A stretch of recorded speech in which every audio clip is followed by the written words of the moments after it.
Prakash sir, Karnataka ನಡೆಸ್ತಾ ಇರುವ ಕಾನೂನು ಹೋರಾಟದಲ್ಲಿ ಏನಾದರೂ ಲ್ಯಾಕುನಾ ಇದೆ, ಕೊರತೆ ಇದೆ ಅಂತ ಅನಿಸ್ತಾ ಇದೆ? ಕಾನೂನು ಸರಿಯಾಗೇ ಇದೆ. ಸುಪ್ರೀಂ ಕೋರ್ಟು 2 ವಾದಗಳನ್ನು ಆಲಿಸ್ತಾರೆ. ಇದು ವಾದಗಳು, ಅದು ಫ್ಯಾಕ್ಟ್ ಏನಿದೆ, ವಸ್ತುಸ್ಥಿತಿ ಏನಿದೆ ಅದನ್ನು ಗಮನಿಸಬೇಕಾಗುತ್ತೆ.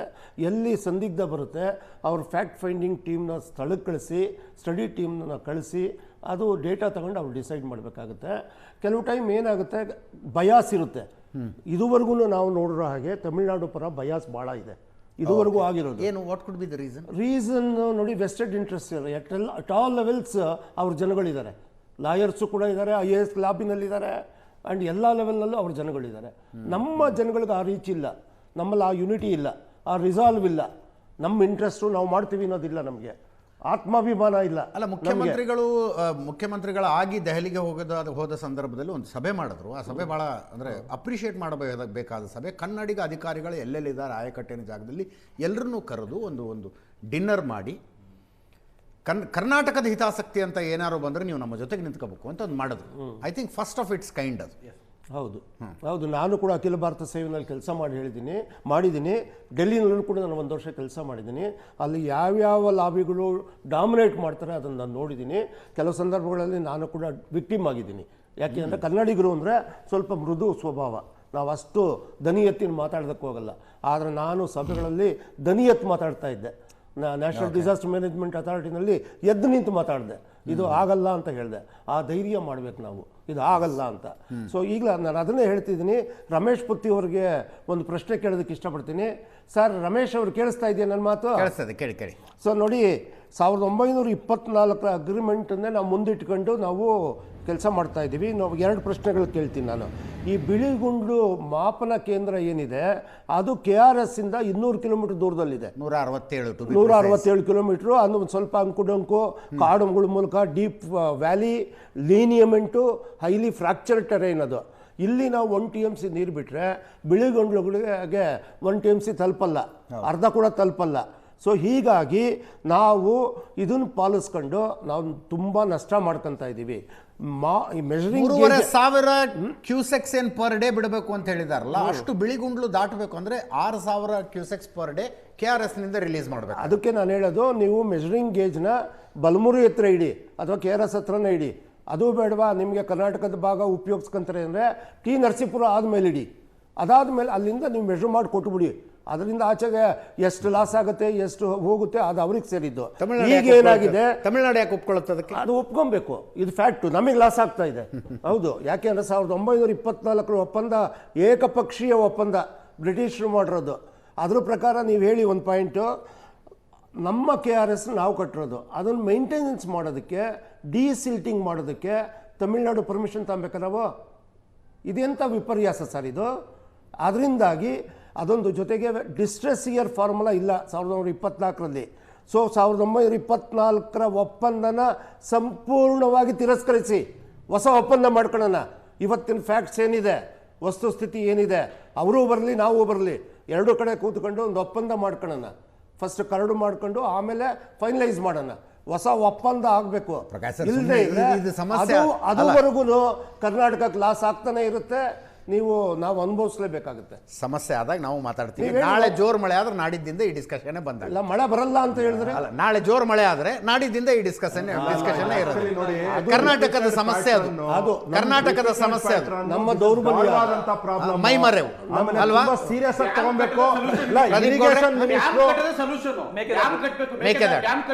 ನಮ್ಮ ಭೂಮಿ ನಮ್ಮ ಹಕ್ಕು ಏನು ಹೇಳಿದವರು, ನಮ್ಮ ನೀರು ನಮ್ಮ ಹಕ್ಕು ಅಂತ ಡ್ಯಾಮ್ ಕಟ್ಟಕ್ಕೆ ನೀವು ಯೋಜನೆ ರೂಪಿಸಬೇಕು. ಆವಾಗ ಜಾಸ್ತಿ ನೀರು ಬಂದಾಗ ತಡೆಗಟ್ಕೊಂಡು ಯಾರು ಕೇಂದ್ರ ಸರ್ಕಾರ ಹೇಳ್ಬಿಟ್ಟು ನಿಮ್ಗೆ ತಮಿಳುನಾಡಿನ ಪರ್ಮಿಷನ್ ಬೇಕಾಗಿಲ್ಲ ಅಂತ ಕೇಂದ್ರ ಸರ್ಕಾರ ಕೇಂದ್ರ ಪರಿಸರ ಇಲಾಖೆಯ ಪರ್ಮಿಷನ್, ಅನುಮತಿ ಬೇಕಿದೆ. 7,000 ಎಕರೆ ಬೇಕಾಗಿಲ್ಲ. 7,000 ಎಕರೆ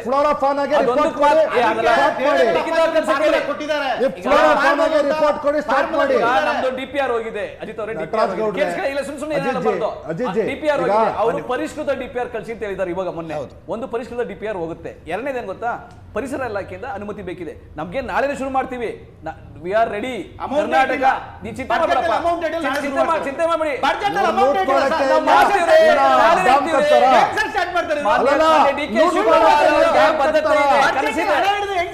ನೋಡಿ ಇವೆಲ್ಲ ಎಷ್ಟು ಖುಷಿ ಪಡ್ತಾ ಇದ್ದಾರೆ, ಏನೋ ಮಾಡಕ್ಕಾಗಲ್ಲ ಅನ್ಕೊಂಡು. ಚಿಂತೆ ಮಾಡ್ಬೇಡ್ರಿ, ನಿಮ್ಮನ್ನು ಕರಿತೀವಿ ಶಂಕುಸ್ಥಾಪನೆಗೆ, ಒಂದು ಸೀರಿಯಸ್ ಖಂಡಿತವಾಗಿ ಮಾಡ್ತೀವಿ ಪ್ರಾಜೆಕ್ಟ್. ಒಂದು ಸೀರಿಯಸ್ ಇನ್ಪುಟ್ ಇದೆ. ಏನು ಅಂತ ಹೇಳಿದ್ರೆ, ಕರ್ನಾಟಕ ರಾಜ್ಯದ ಹಿತ ಕಾಪಾಡೋಕ್ಕೆ ಯಾರೇ ಇರಿಗೇಷನ್ ಮಿನಿಸ್ಟರ್ ಆಗಲಿ, ಯಾರೇ ಮುಖ್ಯಮಂತ್ರಿ ಆಗಲಿ, ಯಾವುದೇ ಪಕ್ಷ ಮುಂದೆ ಬರಲಿ, ಇದನ್ನು ಒಂದು ಸೀರಿಯಸ್ ಗಂಭೀರವಾಗಿ ತೆಗೆದುಕೊಳ್ಬೇಕು. ಯಾಕೆ ಅಂತೇಳಿ ಎಲ್ಲರೂ ಏನು ಮಾಡ್ತಿದ್ದಾರೆ ಗೊತ್ತಾ, ಅದೇ ನೀವು ಹೇಳ್ದಂಗೆ ಈ ವರ್ಷ ಡ್ರೌಟಾ ಸೀರಿಯಸ್ಸು, ನೆಕ್ಸ್ಟ್ ಇಯರಿಂದ ಬಿಟ್ಬಿಟ್ರು, ಅದ್ರ ಬಗ್ಗೆ ತಲೆನೇ ಕೆಡ್ಸ್ಕೊಂತ ಇಲ್ಲ. ಆದರೆ ಅತ್ಯಂತ ಗಂಭೀರವಾದಂಥ ವಿಚಾರ ಏನಾದರೂ ಇದ್ದರೆ ಅದು inflow to Kaveri in coming days ತುಂಬ ಗಾಢವಾದಂಥ ವಿಚಾರ ಇದೆ. ಹೌದು, ಕಡಿಮೆ ಆಗ್ತಾ ಇದೆ. ಅದರಿಂದಾಗಿ ನಾವೇನಾದ್ರೂ ಇದನ್ನು ಗಂಭೀರವಾಗಿ ತೆಗೆದುಕೊಳ್ಳದೆ ಇದೇ ರೀತಿ ಲೈಟಾಗಿ ತೆಗೆದುಕೊಂಡ್ರೆ ಮುಂದೆ ಹೇಳ್ತಾ ಇದ್ದೀನಿ ಬ್ಲಡ್ ಬಾತ್ ಆಗ್ತದೆ ಕರ್ನಾಟಕ ರಾಜ್ಯದಲ್ಲಿ, ಓನ್ಲಿ ಬಿಕಾಸ್ ಆಫ್ ಕಾವೇರಿ. ಅದರಿಂದ ತುಂಬಾ ಸೀರಿಯಸ್ ಆಗಿ ತೆಗೆದುಕೊಳ್ಬೇಕು. ಯಾರೋ ಬೇಕಾಗಿ ಏನೋ ಮಳೆ ಮುಗಿದೋಯ್ತು ಬಂದೋಯ್ತು. ರಮೇಶ್ ಅವರು ನಿಮ್ಮ ಒಪಿನಿಯನ್ ಕೊಡಿ. 1924 ಒಪ್ಪಂದನ 100 ವರ್ಷಗಳ ನಂತರ ಕೂಡ ಒಪ್ಕೊಬೇಕಾ ಸರ್? ಪ್ರಕಾಶ್ ಅವರು ಹೇಳಿದ್ರು 2 ಪಾಯಿಂಟನ್ನು ಡೆಫಿನೆಟ್ಲಿ ಒಳ್ಳೆ ಪಾಯಿಂಟ್ಸ್ಗಳದು. ಮೊದಲನೇದು ವಿಚಾರದಲ್ಲಾದರೂ ಸ್ವಲ್ಪ ಮಾತುಕತೆ ಆಗಿದೆ. ಎರಡನೇ ವಿಚಾರ, ಇನ್ಫ್ಯಾಕ್ಟ್ ನಾನು I was going through the judgement, ಅವಾಗ ಅಂದ್ಕೊಂಡು ಈ ಪಾಯಿಂಟ್ನ ಯಾಕೆ ಯಾರೂ ತೆಗೆದೇ ಇಲ್ಲ ಅಂತ ಹೇಳಿ ಅಂದ್ಕೊಂಡೆ. Even now it is not late. ಹೇಳ್ತಾರಲ್ಲ ಸರ್, ಒಂದು ಮರಕ್ಕೆ ಕಲ್ಲು ಹೊಡೆಯೋಣ, ಬಿದ್ದರೆ ಹಣ್ಣು, ಇಲ್ಲದರೆ ಕಲ್ಲು ವೇಸ್ಟ್ ಅಷ್ಟೇ. ಅದೇ ರೀತಿ ಇಲ್ಲಿ ಕೂಡ ನಾವು ಆ ಪಾಯಿಂಟ್ ಒಂದು ತೆಗಿಬೋದು. ಯಾಕೆ ಅಂದರೆ ಈಗ ಸಪೋಸ್ ಅಲ್ಲಿ 2 TMC ನೀರಿದೆ ಅಂತ ತೊಗೊಳೋಣ ಕಾವೇರಿನಲ್ಲಿ, ಇಲ್ಲಿ ನಾವು ಬಿಟ್ಟರೆ ತಮಿಳ್ನಾಡಿಗೆ ಹೋಗುವಾಗ ಅದು 0 ಆಗಿರುತ್ತೆ. ನೀವು ಬಿಡಲಿಲ್ಲ ಅಂತ ಹೇಳಲಿಕ್ಕಾಗಲ್ಲ, ನಾವು ಬಿಟ್ಟಿದ್ದೇವೆ ಬಟ್ ಹೋಗ್ತಾ ಇಲ್ಲ ಅಲ್ಲಿ. ಸೊ ಅದನ್ನು ನಾವು ಅವ್ರು ಬಂದು ಇಲ್ಲಿ ಮೆಷರ್ ಮಾಡಿ ತೊಗೊಂಡೋಗ್ಲಿ. ಈಗ ಒಂದು ಸಾಮಾನ್ಗೆ ಮೆಷರ್ಮೆಂಟ್ನಲ್ಲಿ ಹಾಕ್ತಾರೆ ನೋಡಿ, measured at the time of packing, ಅದೇ ರೀತಿ measured at the time of release ಮನೆ ತೊಗೊಂಡೋಗಿ ಕೊಡೋದಿಲ್ಲ. ಸಿಂಪಲ್. ಅವ್ರಿಗೆ ಮೆಟ್ಟೂರು ಡೋರ್ ಸ್ಟೆಪ್ ಅಲ್ಲಿ ಕೊಡ್ತಾ ಇದ್ದೀವಿ, ಇಲ್ಲಿ ಬನ್ನಿ ಡೋರ್ ಸ್ಟೆಪ್ ಆಫ್ ಮೆಟ್ಟೂರಿನಲ್ಲಿ ಮೆಜರ್ ಮಾಡಿ ಕೊಡ್ತಾ ಅದು ತಪ್ಪದು. ಯಾರು ಒಪ್ಕೊಂಡಿದ್ದಾರೆ ಗೊತ್ತಿಲ್ಲ, ಅದರದ ಚೇಂಜಿಗೆ ಕೇಳ್ಬೇಕು ಇವರು. ಇಲ್ಲ ಸರ್, ಟೋಟಲ್ ಒಪ್ಪಂದ ಕ್ಯಾನ್ಸಲ್ ಮಾಡಿ ಹೊಸ ಒಪ್ಪಂದ ಬಂದಿಲ್ಲ ಸರ್. ನಮ್ದು ಜಡ್ಜ್ಮೆಂಟ್ ಅಲ್ಲಿ ಡ್ಯಾಮ್ ಇಂದ ಅದು ಲಾಂಗ್ ರನ್ ಪ್ರೋಸೆಸ್, ಅದು ಮಾಡಬಹುದು 1924. ಆದ್ರೆ ಬಿಳಿಗುಂಡ ಇದನ್ನ ಇಮಿಡಿಯೇಟ್ ಆಗಿ ಮಾಡಬೇಕಾಗುತ್ತೆ. ಮನೆನೇ ಲೆಕ್ಕ ಹಾಕಿಲ್ಲ, ಕ್ಯಾಲ್ಕುಲೇಷನ್ ಮಾಡಿಲ್ಲ. Biggest ಲ್ಯಾಕುನಾ judgment. ರಮೇಶ್ ಗುತ್ತಿಗೆ ಸರ್, ನಾಟ್ ಓನ್ಲಿ ಸೈಂಟಿಫಿಕ್ ಆಗಿ 2 ಪಾಯಿಂಟ್ ಹೇಳ್ತೀನಿ ಕೇಳಿ. ನೀವು KRS ಇಂದ ಬಿಡುಗಡೆ ಮಾಡಿದ್ರಿ, ನಂತರ ನಿಮ್ಗೆ ಕಬಿನಿ ನೀರು ಜಾಯಿನ್ ಆಗುತ್ತೆ, ನಂತರ ಶಿಂಷಾ ನೀರು ಜಾಯಿನ್ ಆಗುತ್ತೆ, ಅದನಂತರ ಅರ್ಕಾವತಿ ನೀರು ಜಾಯಿನ್ ಆಗುತ್ತೆ ಬಿಫೋರ್ ಮೆಟ್ಟೂರು. ಅದನ್ನ ಯಾರು ಲೆಕ್ಕ ಹಾಕಿದ್ದಾರೆ? ಸರ್ಫೇಸ್ ವಾಟರ್, ಗ್ರೌಂಡ್ ವಾಟರ್ ಸಹ ಲೆಕ್ಕ ಹಾಕಿಲ್ಲ, ಅದು ಸಹ ಸಮಸ್ಯೆ ಇದೆ. ಯಾವ್ಯಾವ ನೀರು ಬಂದು ಸೇರುತ್ತೋ ಸೇರ್ಕೊಳ್ಳಿ, ಬಿಳಿಗುಂಡ್ಲನ್ನ ಲೆಕ್ಕ ಹಾಕಿ ಬಿಡಿ. ಅವ್ರಿಗೆ ಬೌಂಟಿ, ಅದು ಎಕ್ಸೆಸ್, ಅವ್ರಿಗೆ ಬೊನಾನ್ಸಾ, ಅದು ಬೋನಸ್ ಅವ್ರಿಗೆ. ನಮಗೆ ಲಾಸು, ನಾವು KRS ಇಂದ ಬಿಟ್ಟ ಮೇಲೆ ನಮ್ದಲ್ಲ ಅದು. ಸೊ ನಮಗೆ ಗ್ರೌಂಡ್ಗೆ ಎಷ್ಟು ಹೋಗುತ್ತೆ? ಒನ್ ಲಾಸ್ಟ್ ಕ್ವಶನ್, ಇದು ಫಂಡಮೆಂಟಲ್. ರಮೇಶ್ ಗುತ್ತಿಗೆ ಸರ್, ರಾಜ್ಯ ಸರ್ಕಾರ ಸುಪ್ರೀಂ ಕೋರ್ಟ್ಗೆ ತಾನಾಗಿ ಅಪೀಲ್ ಹೋಗುವುದು ಒಳ್ಳೆಯದ, ಅಥವಾ ತಮಿಳುನಾಡು ಅಪೀಲ್ ಹೋದಾಗ ಇವ್ರಿಗೆ ನೋಟಿಸ್ ಬರೋ ತನಕ ವೇಟ್ ಮಾಡೋದು ಒಳ್ಳೆಯದ? ಖಂಡಿತ ಇವರೇ ರೆಡಿಯಾಗಿ ಹೋಗಬೇಕು ಸರ್. ಯಾವಾಗಲೂ ಫಸ್ಟ್ ಅಪೀಲ್ ಹಾಕಿದವ್ರಿಗೆ ಬೆಲೆ ಜಾಸ್ತಿ ಇದೆ. Okay, yes, thank you so much ಎಲ್ಲ ಜನರಿಗೂ. ಇದರೊಂದಿಗೆ ಇವತ್ತಿನ ಲೆಫ್ಟ್ ರೈಟ್ ಆ್ಯಂಡ್ ಸೆಂಟರ್ ಮುಗಿಸ್ತಾ ಇದ್ದೀನಿ. ನೇರ ದಿಟ್ಟ ನಿರಂತರ ಸುದ್ದಿಗಾಗಿ ನೋಡ್ತಾ ಇರಿ ಏಷ್ಯಾನೆಟ್ ಸುವರ್ಣ ನ್ಯೂಸ್.